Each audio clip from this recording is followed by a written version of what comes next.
Hello there, my investing curious friends. Welcome to Opening Bid. I'm Brian Sozzi, Yahoo Finance's executive editor. Thank you for joining us either on YouTube, Yahoo Finance, Spotify, iHeartMedia, Pandora, or Amazon Music. If you are loving Opening Bid, hit us with those likes and fire off your questions and hot takes to me on X at Brian Sozzi and at Yahoo Finance.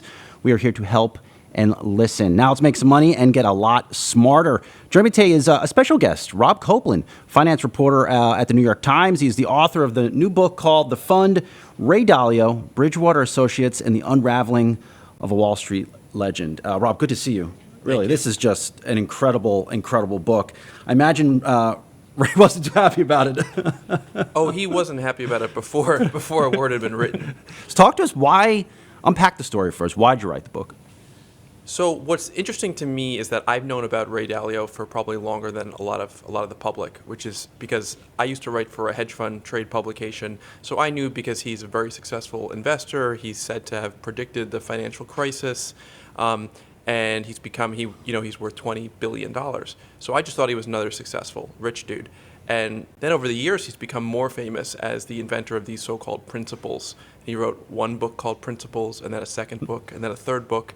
And the wild story about Ray is that the truth of what he's like and the truth of these so-called principles for life and work is so different from the story that he has told.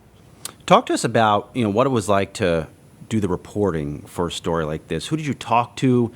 Not, of course, names, but what was the process going through like this? Did people want to talk? I'd like to give you a list of everyone I spoke to. So that from reporter to reporter, I know. Yeah. No, we're going to leave that one out. Exactly. So the thing is, at Bridgewater, they have a philosophy called radical transparency, which is that everything at Bridgewater should allegedly be open to everyone.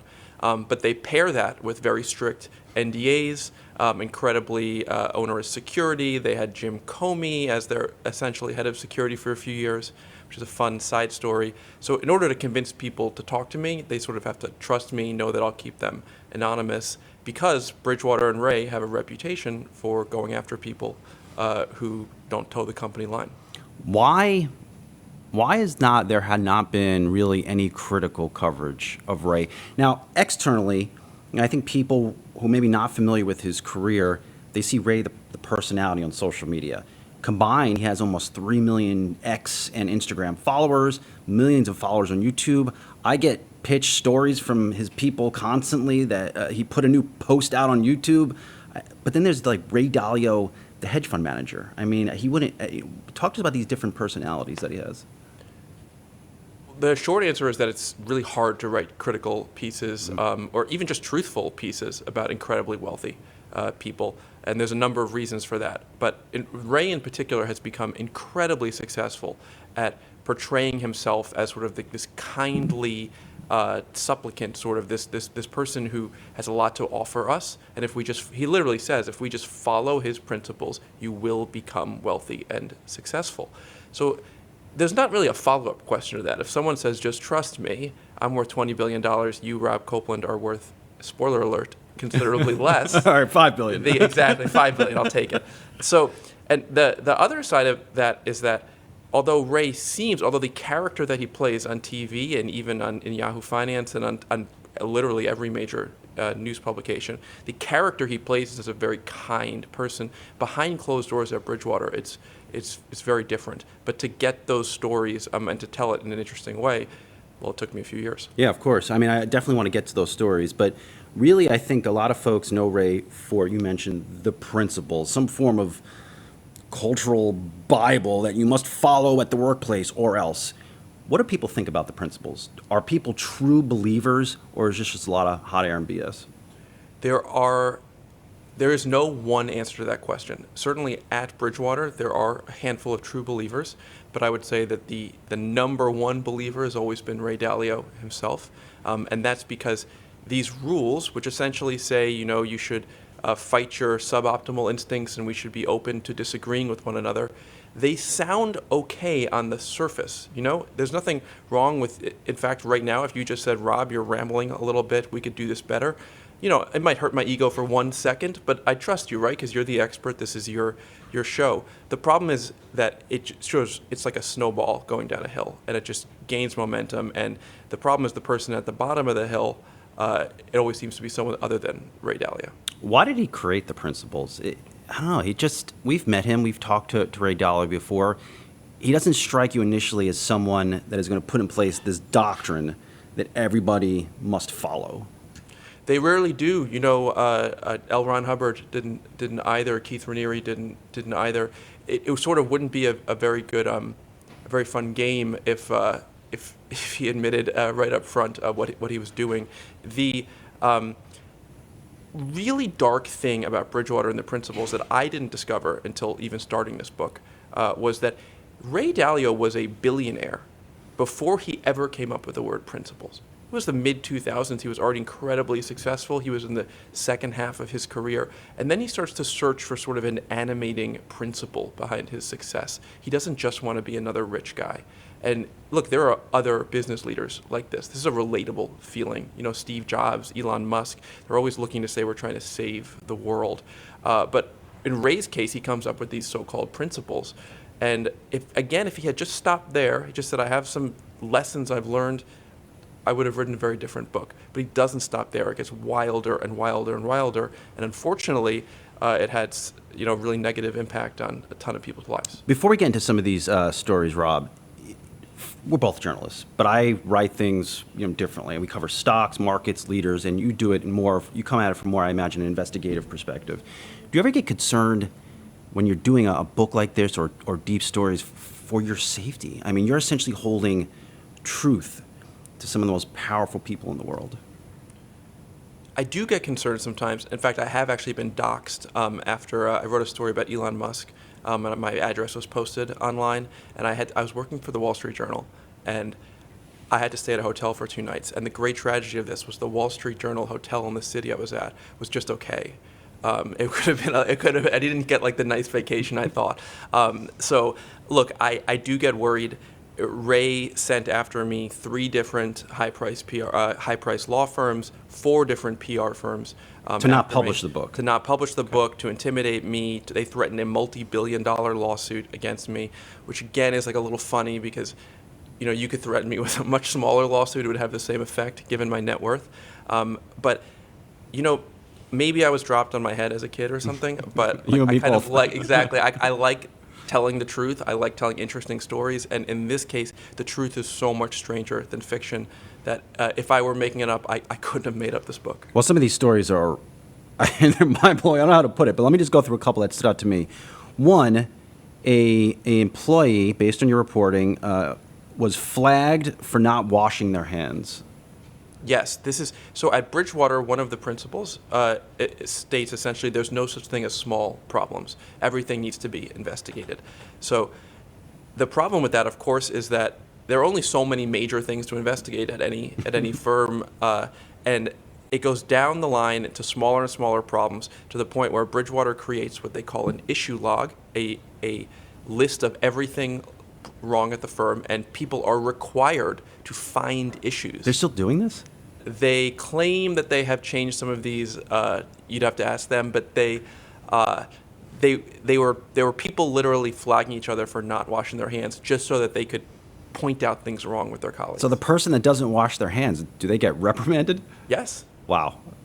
Fired, or is it just like, hey, maybe you're going to get $1,000 less for your bonus? You could, because at Bridgewater also there's an incredibly complicated and dystopian rating system for your personality and for your abilities. And so the fact that you did not wash your hands would be said to say something about you as a person. Memo to all viewers: wash your hands. The full swash. Give it like the full 2 minutes here. Honestly, wash your hands even without someone watching. Yeah, just wash your hands. Wash your hands in general. All right. Yeah. So the second story is, and I shouldn't be laughing because this stuff is. I just haven't heard these stories before, Rob. They created a Politburo, and if people are not familiar with that, that is what the propaganda arm of the Chinese government. So they tried to replicate that. Tell us about that. So the Politburo is one of the elite groups in the Chinese Communist Party, and at Bridgewater, Ray Dalio creates his own. He literally calls it the Politburo, and what it is a group of mostly younger employees who are supposed to be his eyes and ears inside the firm. So that, remember, there's no such thing as small problems, and he doesn't want anything to go uninvestigated. So he has a whole apparatus of people who report just to him, who sit in on meetings, who go in and take notes, who barge in and out of the room, and who don't just try to find problems, but then if they find one, they start to investigate you for not having found it first. And this becomes this huge weapon of his inside the firm. And without spoiling one of the parts of the book, he winds up using the Politburo against his number two. He winds up sort of weaponizing it. And look, it really is no spoiler to say that Ray Dalio tends to win these arguments. In this case, he does it with this group, which he literally has borrowed from the CCP. Mm-hmm. And then one of the other stories that really left an impression on me is a story of Bridgewater employee Katrina Stefanova, which some had thought could possibly succeed Ray Dalio at some point. Tell us about that. So in order to understand also why people put up with this, and I'm going to tell you about Katina, you have to understand that there's this incredible promise of at Bridgewater, which is that if you put up with it, if you do what they literally say, get through to the other side, which is a phrase that Scientology uses too, you have a chance at these riches, self-improvement for yourself by following principles, and then this incredible bounty. So Katina begins to put up with a lot of what people around her would say is abuse from Ray Dalio. And she messes up one day on something that is not important, a task about recruiting people, and he calls for a trial of her, to a diagnosis of her problems, as he puts it, and then a trial. So all the top people at the firm come into a room, they put a recording device on the table, and he just begins to exorcerate her. That's not the word, but we'll try. And he's criticizing her, he's yelling at her, she starts to be upset, she starts to sob, she starts to be incredibly upset. Eventually she runs out of the room, leaves the room. He releases this tape, he edits it to make himself seem like a kind person, and he releases it to the firm under the name Pain plus Reflection equals Progress. Now, I had heard a lot of this throughout the years, bits and pieces. What I didn't know until I wrote the book was that whole time Katina was pregnant.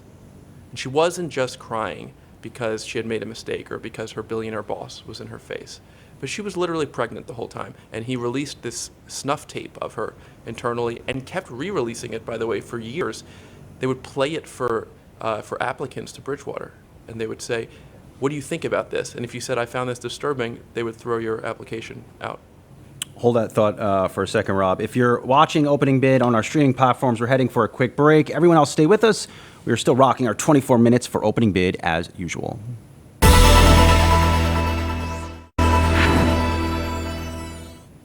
So, Rob, you were telling us this story about Katina inside of Bridgewater, but what also caught my attention is there's other people around here watching this, and some turning away. How is this acceptable in the year, 2023, 2024, or whenever it took place?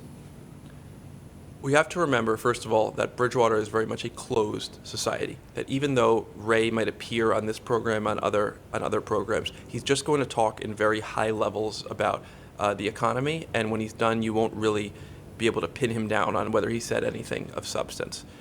Bridgewater is a place that is in suburban Connecticut, in the backcountry for most of its existence. It operates with a strict rule book, with a charismatic leader, and with harsh punishments to those who go against him. So that is itself, a form of coercion, people would say.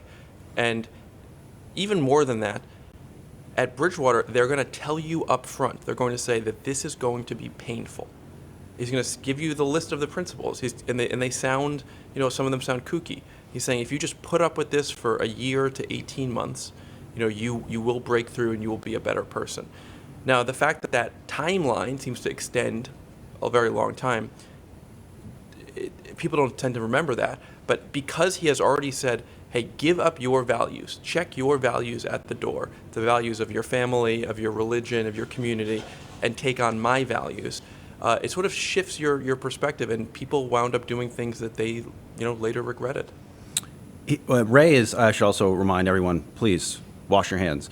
Now, Ray is not, he is known to be making like these bold calls. I mean, they get a lot of eyeballs, they get a lot of views, they make a lot of noise. So his latest call is that we might see a civil war.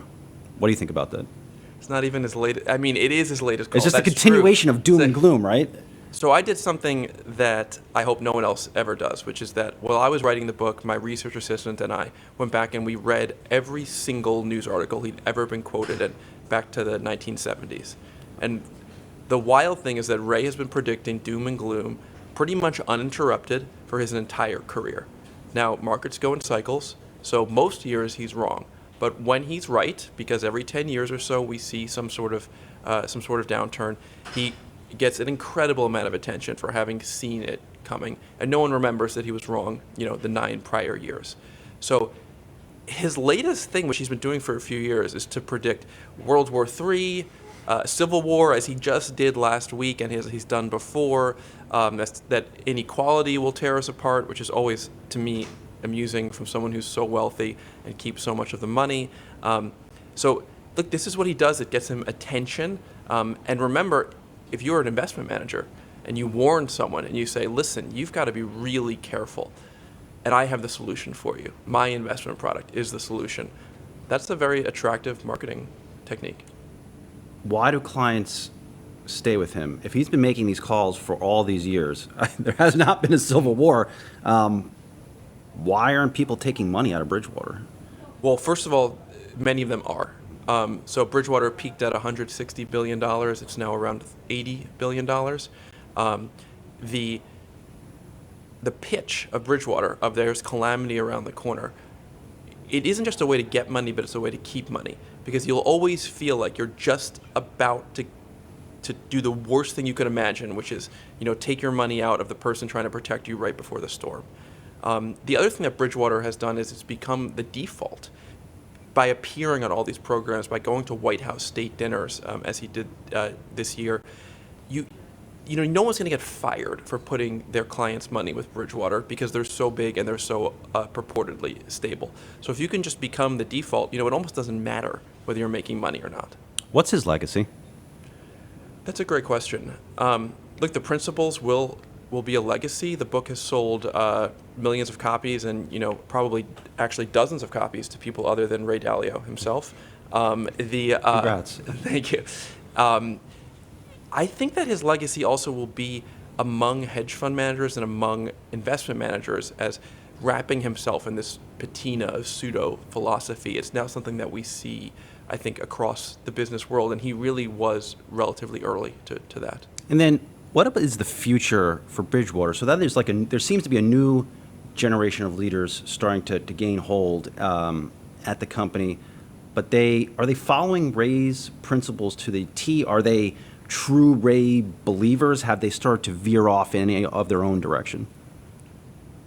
It's another tough question because, yes, they have a new CEO, a new-ish CEO. They have allegedly an investment committee, which which Ray is a mentor to but doesn't sit on.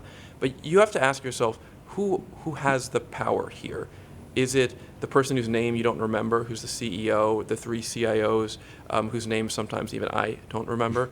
Or is it the guy whose name is associated closely with it, who still owns a lot of the firm, who can at any moment go on television, go at his millions of followers on LinkedIn, Twitter, by the way, Instagram too. I started getting He's Instagram huge. ads. 1.5 million. I get pinged with ads for the principals constantly. Exactly. And now they're posting snippets on Instagram with 2 sentences, trying to, I guess, inspire a new generation of acolytes. He literally makes up new principles. We're going to stop taping this. I'm going to open my phone, and he's going to have a new principle. It's going to be "Don't Read the Fund" by Rob Copeland.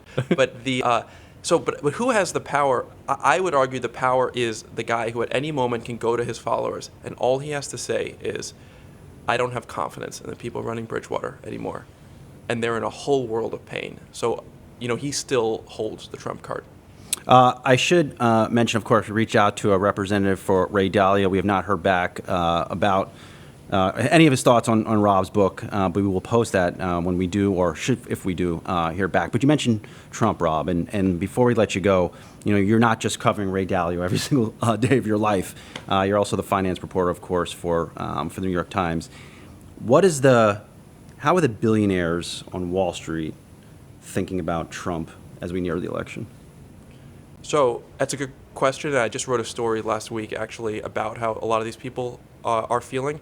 I have been shocked, and I'm not a political person, but I remember, and I've been covering the space for long enough, I remember 2016, 2020, they were the billionaires, the hedge fund managers, the bankers, they were sort of eager to tell you how much they didn't like Trump or how much they were disgusted by XYZ or whatever policy have you. It's so different this time around. Now people tell me how, oh, they don't love him, but Biden is so much worse. Or they say, well, you know, if you look at these two candidates, they're both imperfect, and that's why they're going for Trump. I think the biggest example for this of me is if you watch Ken Griffin, who's the Citadel founder, who is one of the biggest political donors now. He's never given a dime to President Trump, former President Trump, excuse me. Trump would love to hear me make that mistake. I'm sure he would. He's never given a dime, but now he is inching back into that corner. I think even he would, I mean, I spoke to him for last week. Even he would say he's leaning in that direction.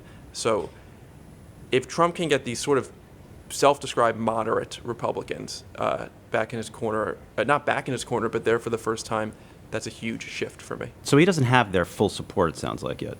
He doesn't yet, but he's getting there. And remember, a lot of them are sort of withholding the support, too, because they're hoping to still influence his vice presidential pick. We're hoping to keep him from doing God knows what on Truth Social day to day. But he is, we should say, the polls say he is leading this race. So they're falling in line. Do you think a lot of these billionaire Wall Street donors, they will come public with their support of Trump? If they do support him. I do, because having covered this space for a long time, self-doubt is not something that characterizes this space. I think they will be proud of it. They will have their reasons.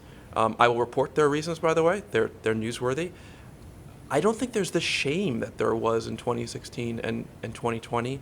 And on the flip side, you look at what the Biden administration is in, they're really in a tough situation because what these Wall Street donors want, particularly on Israel, is very different from what the polls say that younger voters and Arab American voters want.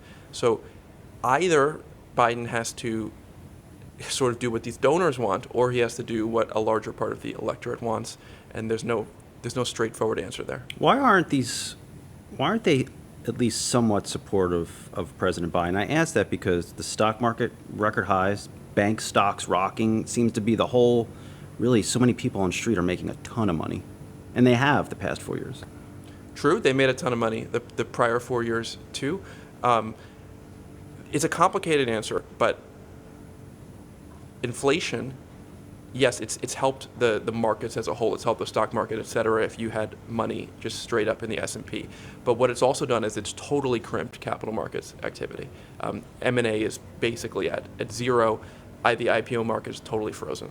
So if you're these wealthy guys, and they're almost always men, that's what you think of when you say, like, oh, like the economy is booming. It's not about whether you can afford your apartment or whether you can afford eggs. It's whether whether the finance industry is booming, and it's really not right now. The 30 seconds that we have left, Rob, I'm just curious on, let me just go back to the book.